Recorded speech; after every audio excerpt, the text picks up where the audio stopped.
How are you feeling since that your arch nemesis just won the whole thing? The inaugural season of maybe the hardest and best event in the Marvel universe. Oh, man. Well, when you put it like that, not great. Not great at all.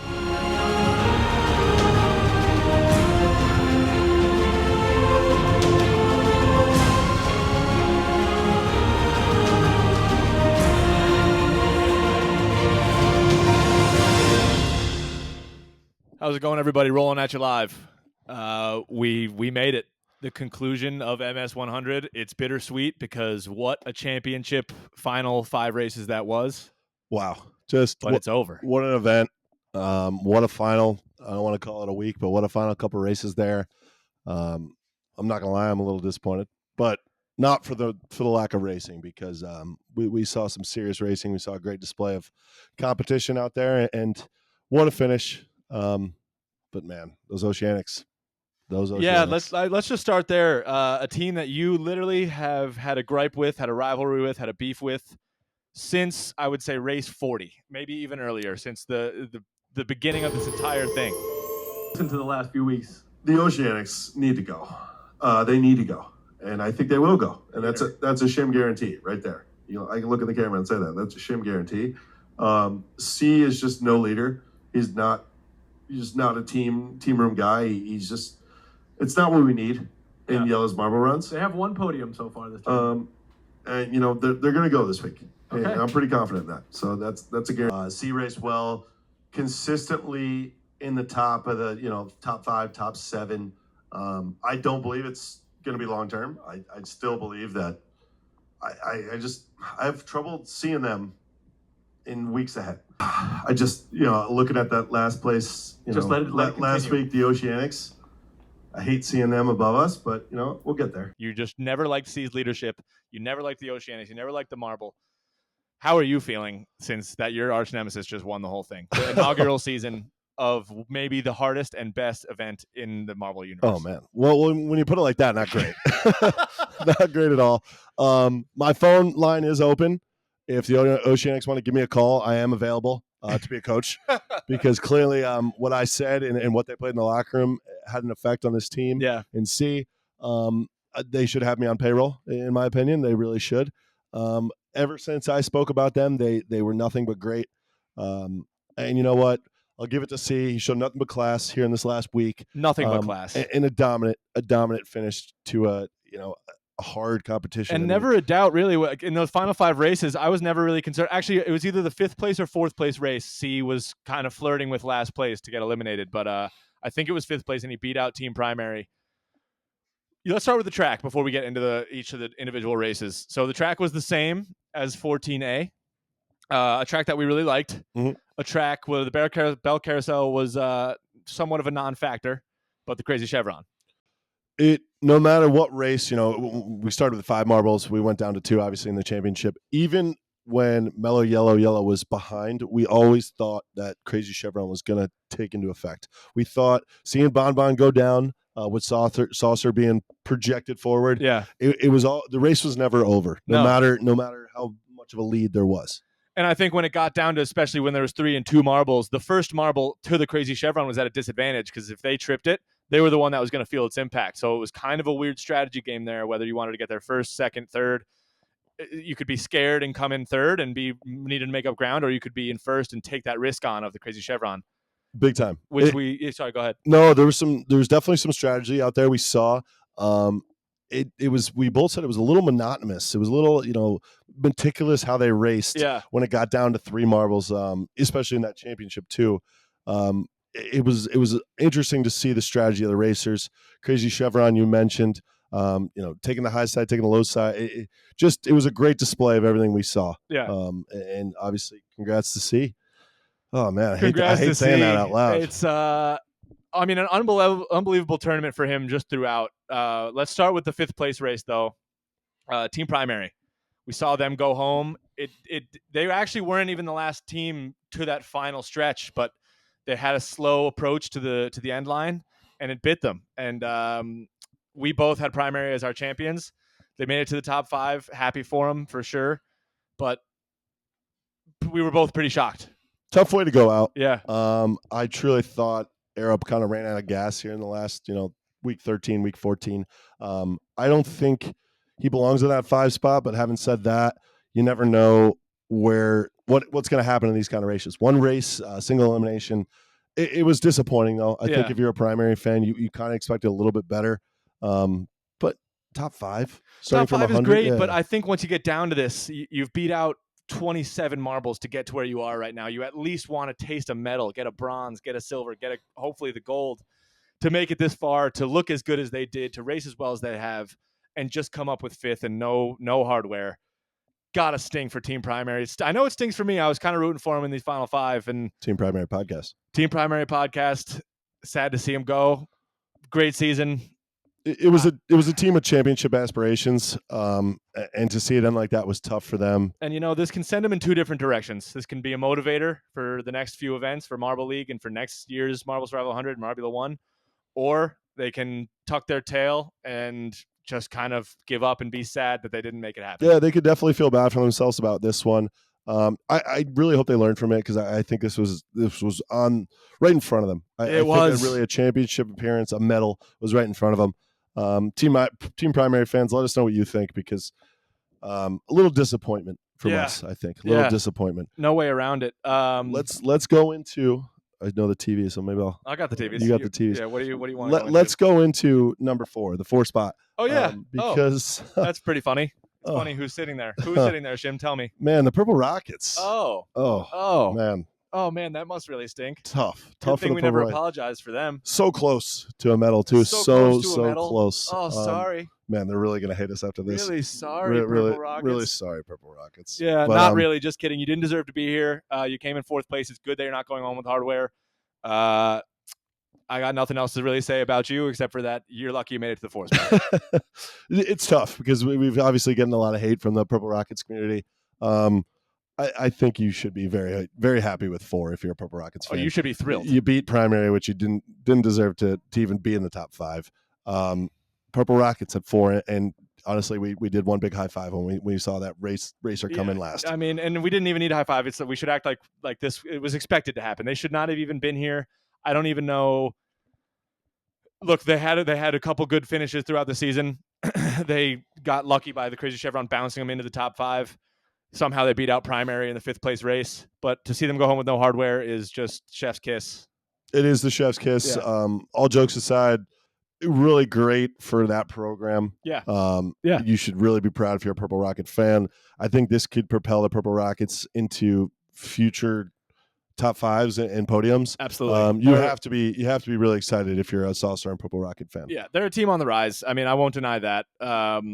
I just don't think they've risen yet. They haven't risen to the occasion quite yet. But yeah, like you said, seeing them coming 4th has got to put a smile on the face of Purple Rockets fans, even though it hurts to go home with no hardware. It didn't rizz up that hardware either. They did not rizz up the hardware, but hey, 4th place is something when you're out of 32 marbles. They beat 28 competitors. Oh, it's something to say. I mean, and they obviously raced well, and 4th place is nothing to cry about, nothing to be upset about there. Not at all. Let's go to number 3. Yeah, let's slide in number 3.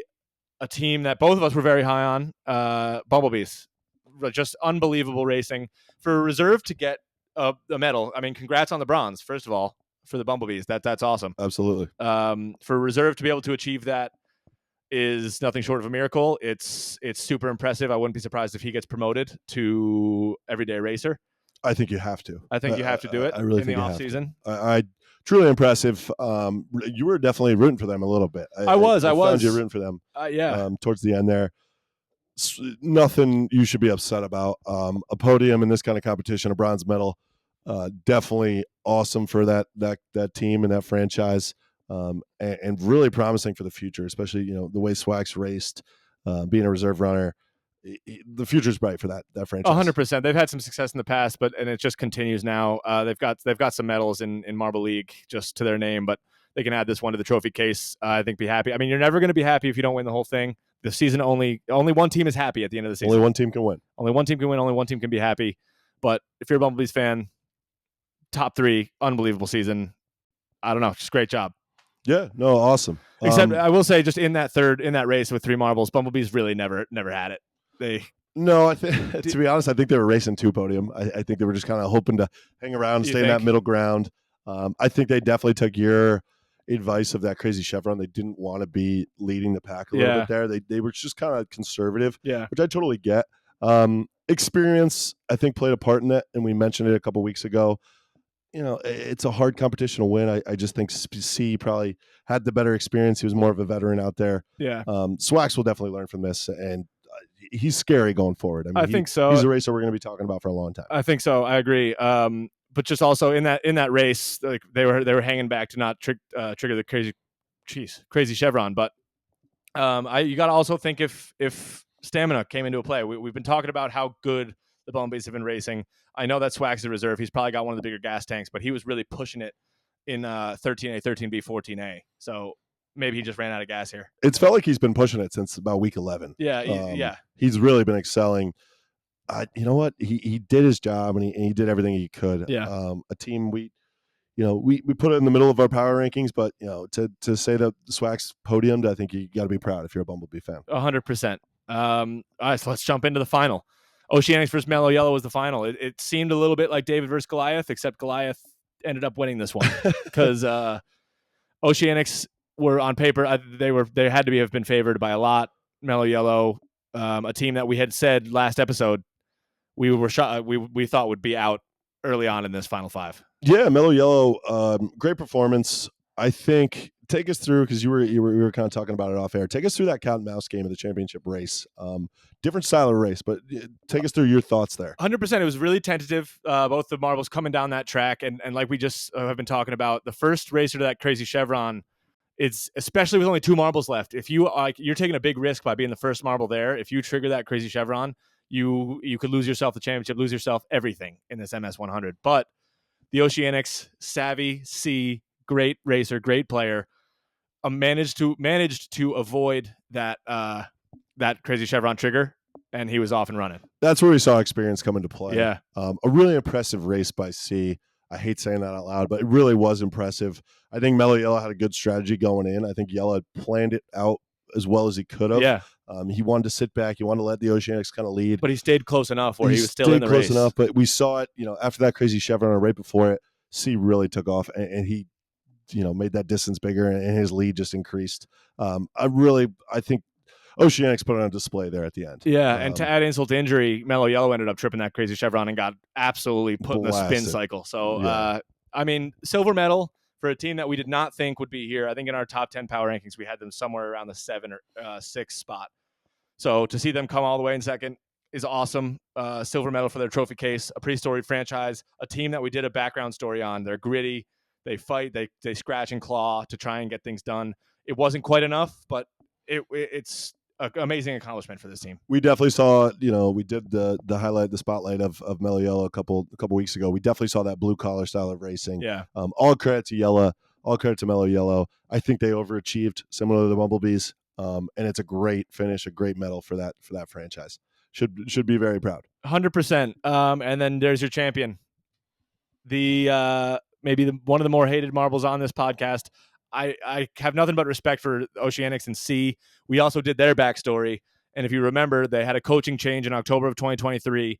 This is their second event since then, and they already have a championship, a gold medal. It looks like there's a new regime in Oceanics country that we could be seeing for a very long time. This could be a dynasty. I hate to say that, but you're right. Definitely a scary marble, scary franchise. Just class all the way through. I'm never going to be a fan of the Oceanics. I'll say that right now, and I'll never believe in C. But respect to him.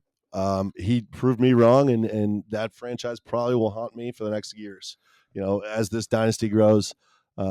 Great all around from the whole team. You look at C. He's racing every day. We see him, but no one really thinks about the management behind it, the back office. Yeah. The coaching. There's a lot that goes into this competition. All around, the Oceanics deserve to be our winner. And we actually did put him number 1 in the power rankings. Credit to us. We did. We'll never be an Oceanics podcast. But you cannot deny the greatness that is Oceanics team right now. It reminds me, if you're an NBA fan, it's more like the Warriors dynasty. Super team. Comparable to a soccer. I don't know who's been dominant in the soccer world. Man City. Almost like a Man City or a Barcelona. Yeah. It's just a team that you probably, unless you're a fan of them, you hate them, but you respect them because they're just dominant. And that's what we're going to see here from the Oceanics going forward. I think probably the clear favorite in Marbula 1. That's a hot take. I mean, it's all different racing styles, but you'd have to think they might be the favorites just coming off of this absolutely dominant run. Never really looked in question for them. I can't even really remember a week off the top of my head where they were close to the elimination line, except for the 5th place race, right? In these final 5 races. But I'm saying over the weeks, they never really looked in danger. No, consistent, dominant, podiumed when they need to. Just strategy all around was great. Good point though. Different style of racing with Marbula 1. Yeah. But again, like we said last week, I'm not betting against the Oceanics. I will never. Yeah. You can't. They're just too good. Yeah, absolutely. I mean, I think we both agree this was an awesome event to be able to have a piece of content every single day for 100 days was really special. It got you really attached to all the team storylines. It made it really easy to just do podcasts like this and keep it just keep it fresh, keep the tracks new. Really awesome job by Yella and the team. This was truly awesome. It was great. Obviously, we're honored to be a part of it. I thought it was great. I thought we had a blast doing, the weekly podcast from this competition. Yeah. I think they did a great job changing the track. Greg with the commentating, everything was first class. So we look forward to Marbula 1, but we're definitely going to miss this event. It had everything. It did have everything. It had so much to offer. We're sad to see it go, but those last 5 races were electric. Really everything was electric beyond like race 50 when it started to get just narrow, whittled down. But also seeing all the marbles in contention in the early weeks was awesome too. Just never a dull moment in this tournament. Right now we're giving you our gut reactions to kind of how this championship ended. We're coming at you almost live after the race. So we will be giving you another episode in maybe a week or 2. We might take a little bit of time to really digest this. Yeah. But we'll really dive into kind of how this whole thing unfolded, how teams played it, how it might play out in the future. I think we'll take a week here, like you said. We just kind of came off this championship race. Yeah. We like doing this right after, just kind of the gut reaction. But I think we'll take a week or 2 here. We plan to do a full recap, probably include a lot of the teams that you haven't heard recently. I'm talking about the Crazy Cat's Eyes. I'm talking you about haven't heard the Rojo name Rollers, Turtle Sliders Turtle in about Sliders, 90 days. Team Plasma, even though there's probably 5 fans out there, including me. We'll talk about probably a lot of those franchises that we haven't talked about since week 1 through 5. Absolutely. So you definitely want to tune in for that. We'll hit some, our favorite moments from the event. Yep. We'll do a lot of cool stuff. Comment what you want to see. I know there's a lot of fans out there they've been asking for love from us. Those Crazy Cat's Eye fans, I always think of them. Yeah. A lot of the fans that went out early, the franchises that went out early. So we'll definitely highlight those teams and kind of the future of those programs. Yeah, so we'll be bringing that at you in probably 2 weeks, somewhere. I think that'll be the mid June ish. So we'll look out for that. Make sure you subscribe so you'll get the notifications for that. And don't worry, just in between off season between MS100 and Marbula 1, we'll be bringing you all kinds of stuff, all kinds of fun little whatever we can bring you. Some marble comparisons to NFL teams, soccer teams, what countries or cities these teams might remind us of or come from. We'll come up with some fun ideas for you guys. Absolutely, and we'll definitely be coming at you with some new stuff. Like Russ said, we'll keep it fresh, and we're excited. It's going to be a little bit of an off season here, but Marbula 1 is going to start really quick, and we're definitely excited to kind of do something a little different, some new ideas, try some stuff out. So we'd love to hear from you, and what do you want to see? See. Champion. Can't get him out of your head. Yeah, he's in my head. But obviously a great event and a great finish. I mean, it was great. I hate to see the Oceanics win, but a heck of a finish. Yeah, and once it's announced when Marbula 1's coming out, we'll bring you a preview that previews all the teams, we'll break everything qualifiers, down. break everything down. So stay on the lookout for that. Make sure you subscribe. Definitely, like you said, comment everything that you want to see in this recap and in the Marbula 1 preview, and just fun things that we can compare the marbles to. So you good? I'm good. Just one final time. Congrats. You're 2024 Survival 100 champion. See in the Oceanics. It's a sad time to sign off because this was an awesome 100 days, but we're really happy to be able to bring you this content, and we're on the road to 500 subscribers and then hopefully 1,000 after that. So make sure you hit that button. We're rolling out. See you later.